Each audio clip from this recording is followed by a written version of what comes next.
Hi everyone, hope your day is going well today. Just continuing our lecture here on Chapter 1. Once again, it's me, Tom Camplain, your instructor, and I'll be taking you through a trip talking about clinical care.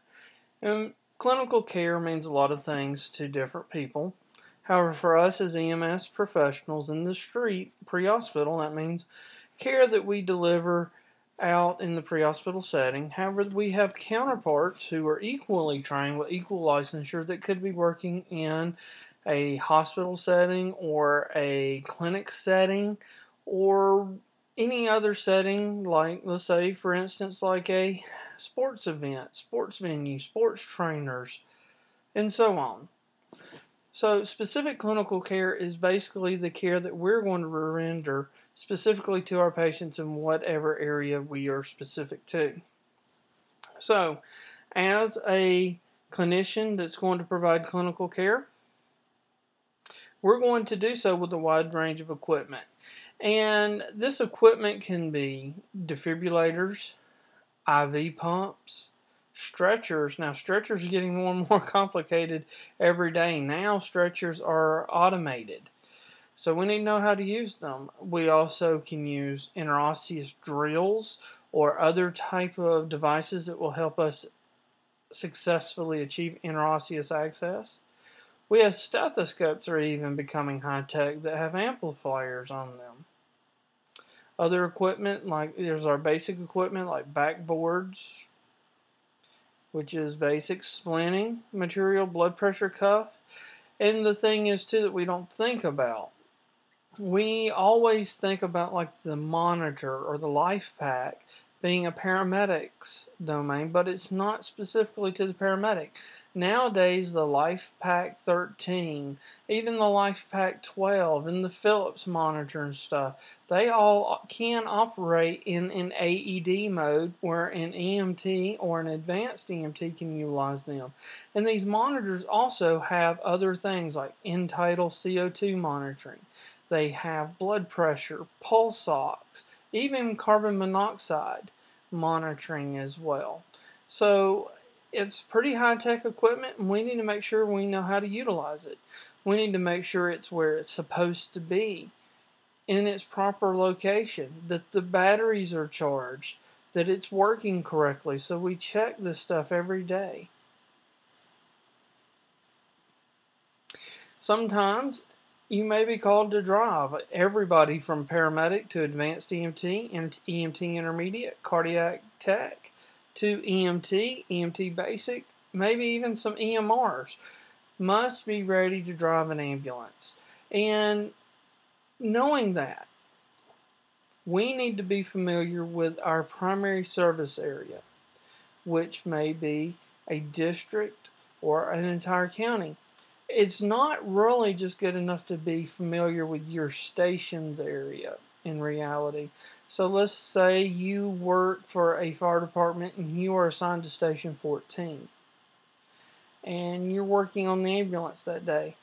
Is it really appropriate to only know Station 14's area? Because how likely is it that you'll get pulled and you may have to run a call on Station 9, Station 8, Station 1, Station 5. We don't know where we're going to be at that day, and just because you're assigned to one particular station doesn't mean that that's where you're going to stay at all day. You may be coming back from the hospital and you're the closest unit to a 5-year-old who's in cardiac arrest. Is it fair to make them wait just because that's not your area?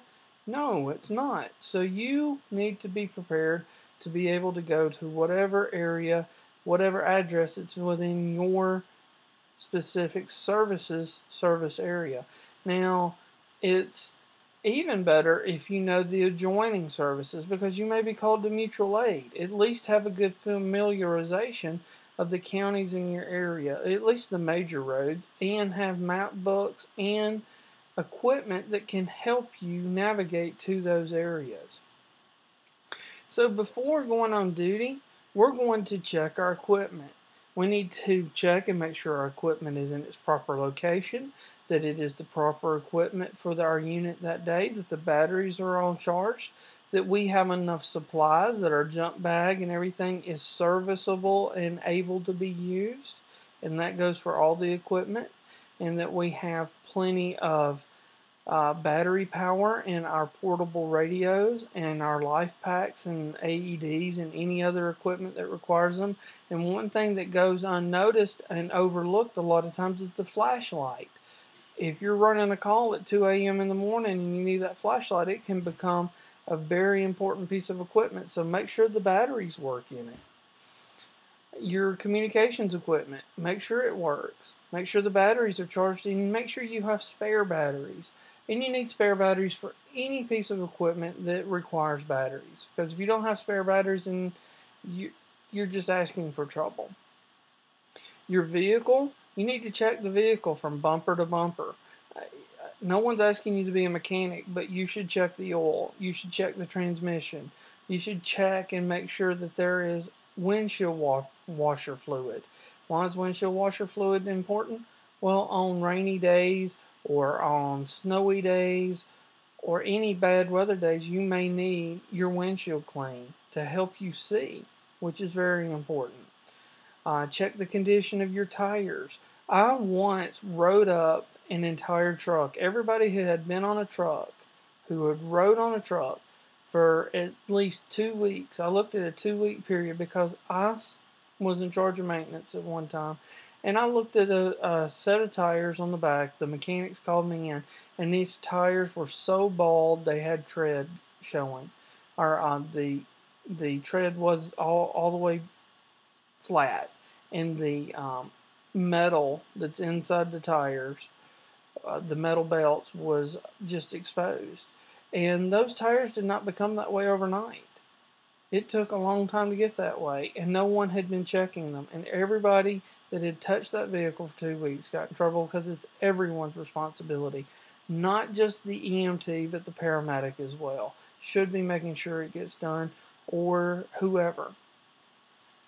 So you want to check the condition of the tires, make sure they're aired up properly. Check your fuel. Make sure the crew coming off did not leave you with less than a half a tank or less than a quarter a tank. And if they did, yeah, you may get upset, but it's not going to make things better. Really, you're going to have to go get fuel. So just go get the fuel and stuff. Make sure you have your spare set of keys in case something happens. Make sure you have keys to your drug boxes and your fluid cabinets. Make sure you have all this stuff before the start of your shift. Check the lights. All the lights on the vehicle need to be checked. Your blinkers need to be checked. Your brake lights and your warning lights all need to be checked. And also check the lights in the back of the unit, in your patient care compartment. Check the lights up front, because if you've got to read the map book, you need light. So, what is medical direction? Well, medical direction is the direction that we receive from our physician that is in charge of our service. And we call him the medical director.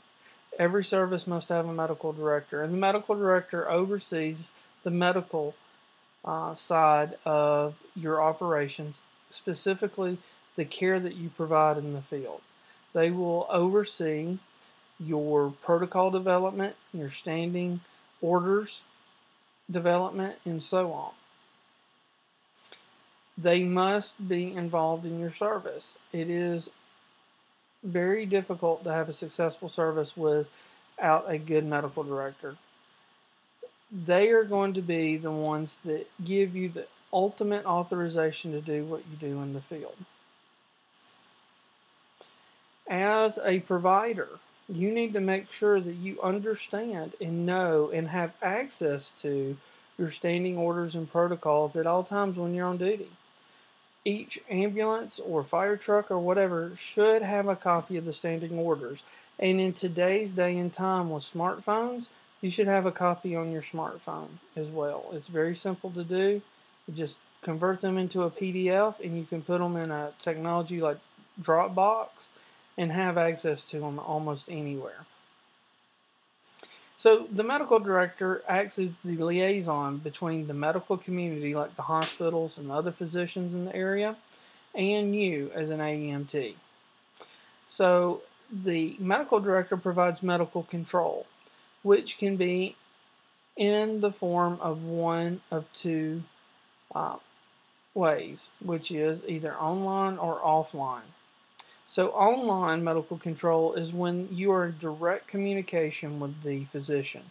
You can do this over the phone, over the radio, or you can do it face to face. Now, sometimes you may not be able to communicate with your medical director specifically, but he can designate other physicians to act for him, because he's not going to have his radio or telephone with him on all the time. He takes weekends off like other people do, birthdays off and stuff, I'm sure. So you generally will call the physician that they have set up for you, and a lot of times that's a specific emergency room where he works at. Now, offline, this is the indirect orders. These are standing orders that you have that are usually in the form of protocols, and you do not contact the physician to get permission to perform these skills. And these skills are usually scrutinized. And this is where CQI comes in play, where the calls that you run are evaluated to make sure that you are following protocol appropriately. And it's also there, and we'll talk about CQI later, to see if the protocols are actually working and benefiting the patient. So sometimes that can help improve the system. So the standing orders are your offline or indirect orders that you receive to perform care in the field. And you have the online method, which is getting in specific contact with a physician and getting orders. Now remember, it's not just any physician. It needs to be the designee that's set up to allow you to get orders from them. So, for instance, if there's a physician at a football game and you do not know who he is, he cannot give you orders to perform specific tasks. If that happens, you need to contact your medical control and have your medical control speak to that physician. And however, ultimately, you will still follow orders from your medical control, even if they conflict. Your medical control has ultimate authority over you. Well, this concludes the lecture regarding clinical care. Just remember, clinical care, the main part of clinical care is that we obtain our authority from the medical director, and we are an extension of that medical director's license, and we need to either follow our standing orders or we need to obtain online medical direction to perform a specific skill. Well, thank you, and I hope this lecture was beneficial, and we'll catch you on the next one.